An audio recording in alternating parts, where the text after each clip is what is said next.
Hey guys, welcome back. So in the last few videos, we talked about linear queue array implementation, whereby we have seen various operations that can be performed on a linear queue. Now if you remember from the previous video, we said that there is a small problem with a linear queue because of which we have a circular queue. Now what is that problem? Let's see now. So the problem comes in case of dequeuing an element. So when we are performing a dequeue operation, it causes few blank cells in the linear queue, and this happens specifically in the array implementation, and because of that we waste lot of space. Now what is that? Let's understand it using simple example. So let's say this is our blank queue, does not have any element. Now let's enqueue some elements in it. Let's say we put 10, 20, 30 and let's say 40. Now if you dequeue an element, so as we already know, the first element needs to be dequeued.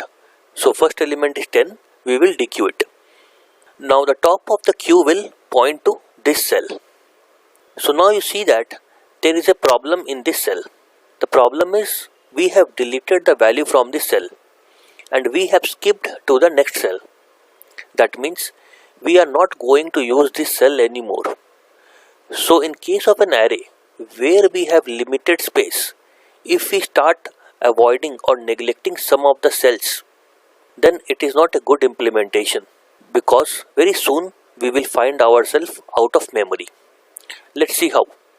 So after dequeuing 10, let's say we enqueue 50, 60, 70. Now let's dequeue few more elements. So we'll dequeue 20, this is gone, top of queue is over here. We dequeue 30, it is gone, top of queue is over here. Now if you want to insert 80, then the linear queue will throw an error saying that the queue is full. But we can clearly see here that these three cells over here are not yet utilized, and we could have done something to use these three cells. So even if we have few cells blank, we are still calling this queue as full. So this is a problem with linear queue. Now one way of solving this problem is we shift all these four numbers towards extreme left, and then these three cells will become empty, and then we can insert few more numbers in these cells. So we have moved 40, 50, 60, 70 towards extreme left, and now we are left with three empty cells. So we are good. But no, the problem with this is that every time we do a delete, and in that case every time if we start moving all the elements towards extreme left, then the complexity for deletion will become order of n. Why order of n? Because we have to access all of the n elements and push it one cell towards left. So it will take order of n time. And remember that ideally we do our dequeue in order of one time. So there is a lot of difference between these two time complexities.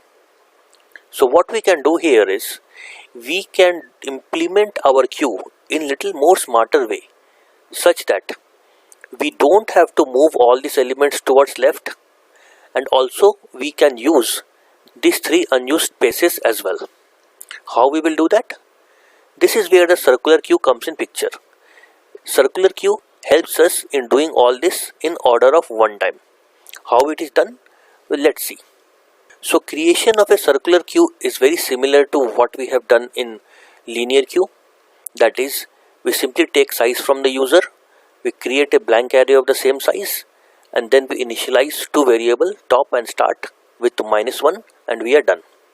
So nothing different from a linear queue. Now if we see the time complexity, it is order of 1 because both these operations are constant time operations.